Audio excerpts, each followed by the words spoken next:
Hi, welcome back to Stuff About Tutorials. Today we're talking about how to report a contact on WhatsApp. Maybe you have encountered a spammy or inappropriate contact, or someone is bothering you with unwanted messages.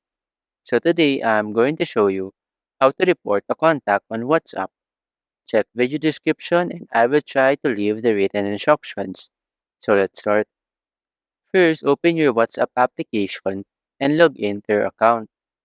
Once you're logged in, you will be taken to the main chat screen. In this page, find the contact whom you want to report. Now, tap on the contact's name to open the chat with that person. Once the chat is open, tap on the three dots icon at the top right corner of the screen.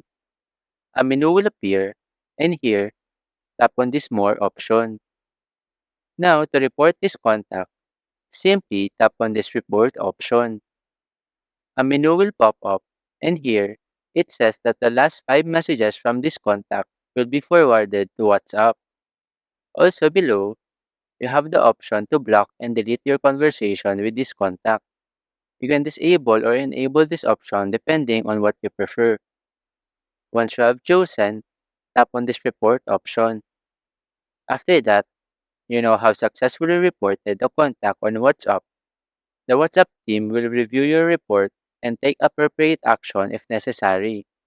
There you go. If you wanted to know how to report a contact on WhatsApp, that is the easiest way I know how. If you know another way to report a contact on WhatsApp, leave a comment below. Also, be sure to subscribe for more videos.